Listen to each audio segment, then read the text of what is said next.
Hey, hey, and thanks for joining us. As always, I'm Jessica Hayes with the Lockbox Advantage, and I'm super excited to be sharing the screen today with Miss Amanda Camacho, aka Amanda in Sacramento. Thanks for joining us, Amanda.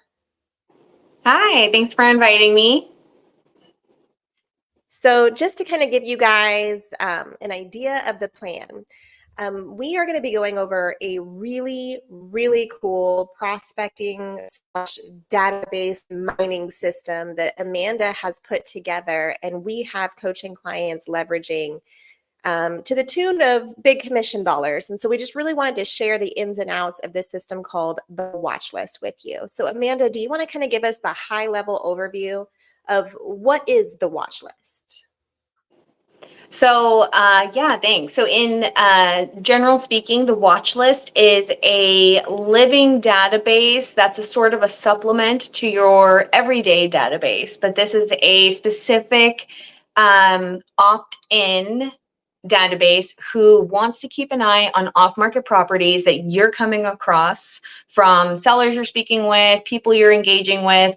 This is a way to get your hands in some escrows when you necessarily you're not meeting people at the signing table, but you can still make opportunity happen. And right now we have adapted this year. We just started having it be a sign-in requirement blog. So we have good capture.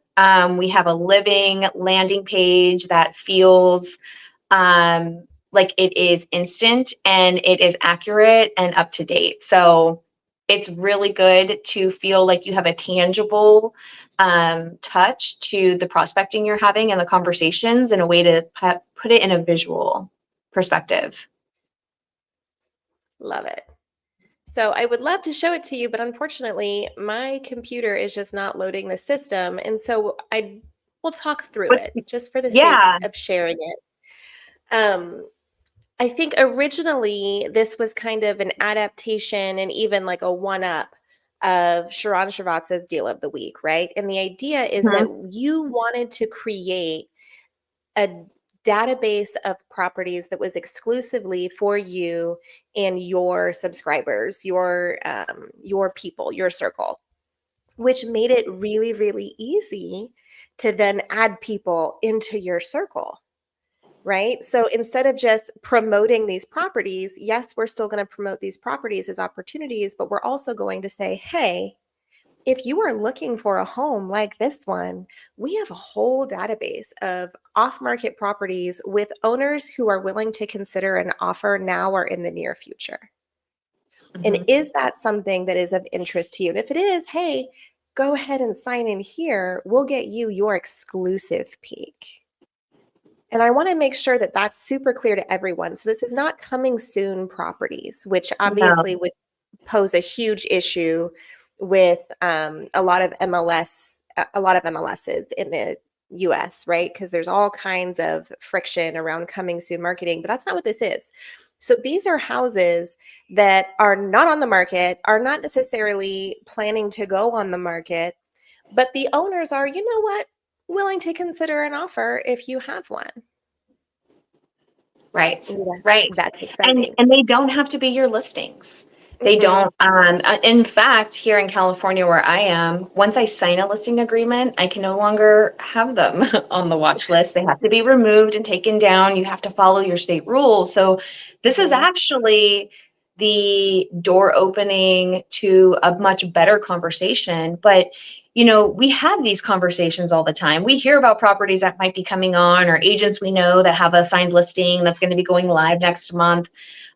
So literally this week, there's a gal we coach my daughter's softball team, and there's a mom on there, already has a listing agreement signed with another agent, but she let me know, yeah, we have our house coming on in the beginning of July. And I said, do you mind if I go ahead and kind of send it to my database in this way? And I sent her a copy of what it would look like. So she has a visual and she's like, oh my gosh, yes, let me know. I would love to be able to work with you and your buyer. So there's just even the invitation, sort of like inviting to an event, the invitation to help somebody get more eyes on their property or have better conversations about their home or their listing, it's going to just nurture those relationships, have better conversations, and It's just a way, especially at open houses, like you said, to Hmm. lead capture, because that's really the goal here. Is either we are moving within our database or we are growing our database. That's We're just trying to do one of the two things. I love that so stinking much. So I think a lot of people probably are immediately now going to the concern of like, all right, how do I add properties to this magical database? Like, where do these properties come from? And a Mhm. lot of times, yeah, it comes from the basic conversations you're having at your kids' softball games. You can also have this conversation on purpose. You can, on Mhm. purpose, scour the Buyers. neighborhoods, scour your database for sellers who are willing to consider an offer. Yes. Um, and the script is pretty simple, right? It's like, hey, I'm Jessica Hayes. I work with Banana Real Estate. I'm checking in with you because there is a shortage of inventory in our area, and I am doing my best to solve that problem for my clients. And so I just have to ask, at what price would you consider becoming a seller? And most Mhm. people immediately are going to tell you, I'm not looking to move, right? Like, I'm not trying to sell my house. Hey, I totally get it. I'm just curious to know what number would make you consider it. Mhm. And that conversation is very different than, do you want to sell your home?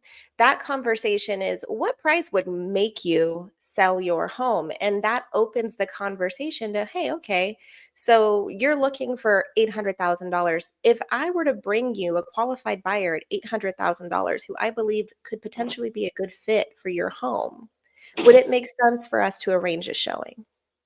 Right. And if the answer is yes at that point, like, it makes no sense for you not to add that property to this Mhm. exclusive list, right? Hey, I've got a house in Highland Reserve. It's 4 bedrooms, 3 bathrooms on half an acre. It's a huge corner lot. It's got a pool, it's got a sauna, it's got a spa, it's got all the things. It's going for around 800,000. If that makes sense for you, let me know. We'll get you more details. Mhm. That is a magic bullet, you guys. An absolute magic freaking bullet. And so I would really encourage everyone on here to A, seek out those opportunities, promote them when you can. And Amanda, correct me if I'm wrong, when you get these opportunities, these houses come into your world, immediately you're blasting them, right? Like, they're going onto Right. your socials, they're going to an email blast, but also they're going into this password protected private blog that is your Right. watch list, That's right? where they live, because Hmm. otherwise, they're not actual transactions. It's you got to have to manage them. You need to be able to reference them back to where you're creating them, where people are seeing them, and back to your database. Some of these people are willing to wait several years before they receive an offer. It could be this summer, it could be next spring. So what you want is to be able to find tagging systems, is the way I do it personally and the way we have it down in our breakdown. But tagging systems that tag, I make them in Canva. It's just an Hmm. image, has a lot of the details. In Canva, the title is part of the tag. And then I Hmm. tag it in the blog. So the blog has that same tag. Then Hmm. my database has a tag with the seller's info. What I want is to be able to have a buyer or somebody who's interested reach out and say, I really want to see this property, and I need to be able to find that seller, because we don't share addresses, we don't share any key information. So Right. we need to be able to tie it back. So that's sort of some techniques, because otherwise, if you do this really consistently, it's going to get convoluted and you're going to need to be able to find that property again. Exactly. And I think also just the opportunity, like, even if you are not even thinking about that house, it's been a year since you've talked to that seller, but they're still sitting around willing to consider offers. You will generate hand raisers that find that house for you in that blog. Hey, Amanda, this blog, this property you shared last October, It sounds like it could be perfect for our family. What are the details? Like, you are giving the consumer an opportunity to put the deal together for you by having this database really clearly assembled. And I love this. I absolutely love it. I encourage all of our LBAers to rip off and duplicate on this, because the opportunity with this particular system is literally endless. This is transactions falling into your lap because of the work that you did last year and you don't even remember doing it. So it makes no sense to not implement this immediately into your business. It costs nothing. It generates hand raisers, it generates off market inventory. Like, why would you not be doing this in my world? Now, Amanda, you actually took the time, and I'm super grateful, to put together kind of a step-by-step breakdown of this entire watch list program. And with your permission, of course, we're going to be adding it to the free resource library here on the Lockbox Advantage. Is there anything that you want to make sure you tell people above and beyond what's in that breakdown? I just want to make sure people also know that you can tie this into your social media plans. So personally, I made it into a highlight reel. All of the new watch lists, all of the new deals that are coming on, they're getting put into its own highlight. So make sure it lives everywhere. That's just the best thing.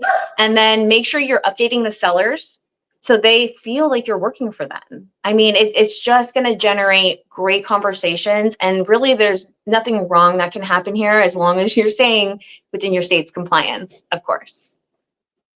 Absolutely. And in the light of compliance, that also means, guys, that we do need to kind of keep an eye on these properties. If we see that they hit the market and they are actively listed with someone else, let's not list them as an off-market opportunity in in our little world. So make sure that you are keeping up, set up like a hot list or something for yourself to make sure that you're not violating any MLS rules. But yeah, take advantage of this system. Plug into the resource library. Definitely pull up this kind of one sheet, this guide, and install this system into your business ASAP, because this is one of those things that can only result in profit. And I think I'm just going to wrap us up here. I really appreciate your time, Amanda. I'm so grateful that you were able to join us today. And thanks for those of us who are watching live. For those of you that are watching later, always feel free to reach out if you have questions. And we'll talk to you later. Bye, guys. Awesome. Thanks for having me. Bye.